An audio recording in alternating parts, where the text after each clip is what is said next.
Hello, this is John Quesenberry.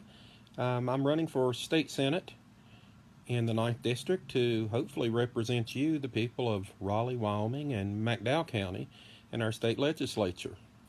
A lot of people have wondered who is John Q, so I thought the best way to let you get to know me is to make a few of these videos and tell you a little bit about myself, my experiences, and what my hopes are for our area and our state.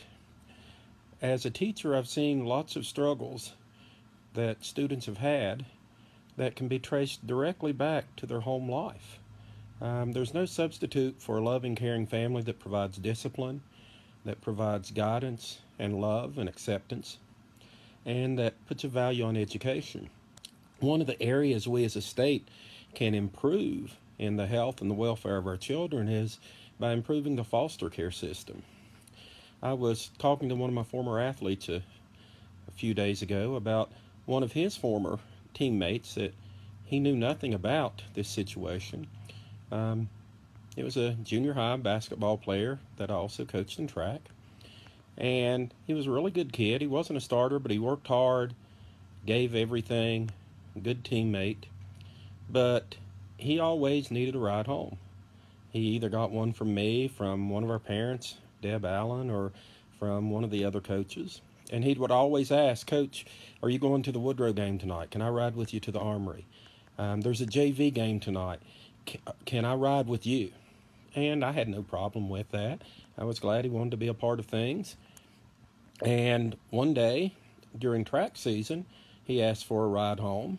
And as I was driving him home, he said, "It's my birthday."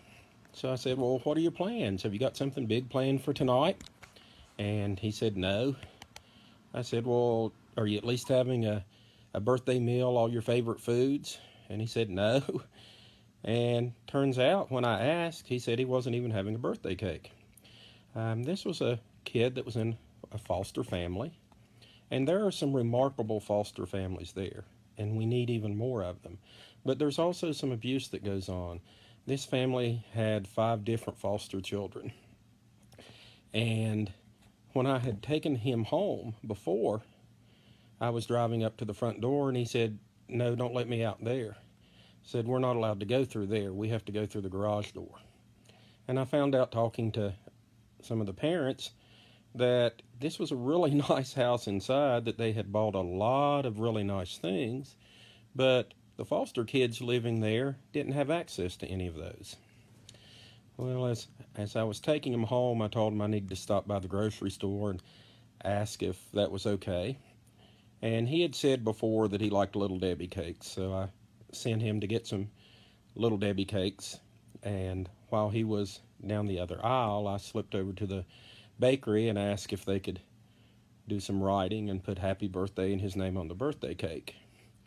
And when we got ready to go, I told him to go on out to the car and I'd pay for everything. I went and picked up the cake, and when I took him home, got ready to let him out, I gave him the cake. And he was very happy.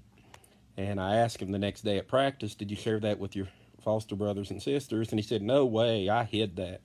If they had seen it, I wouldn't have gotten any." And it really touched my heart, and it really burdened me to see that here's this kid that he'll give you anything he has, and all he wants is to be loved and to be recognized, just to be seen and to be valued. And we have so many of our children in West Virginia who are like this. If you have a good home, if you can provide the love and the support for one of these kids, I would encourage you to look into the foster program.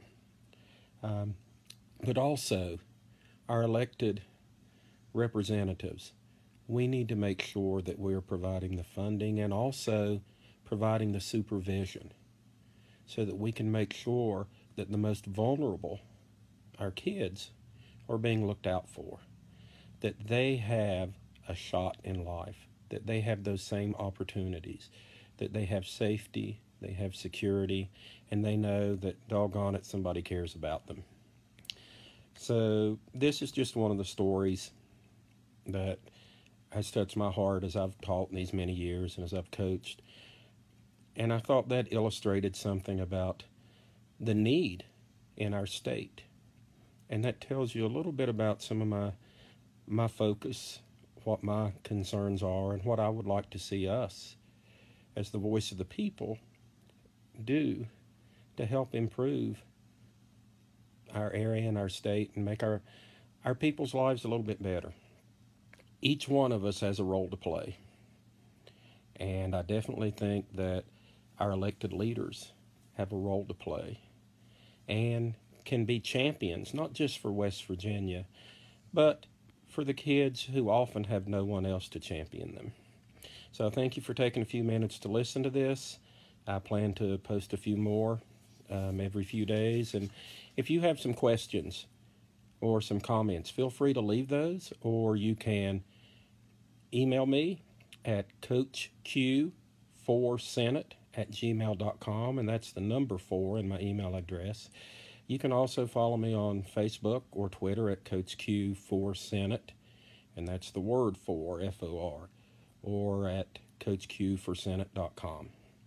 And I'd appreciate hearing from you and hearing any suggestions, any solutions that you may have to help get our state going and make West Virginia a state that does what is best for all West Virginians. Thank you.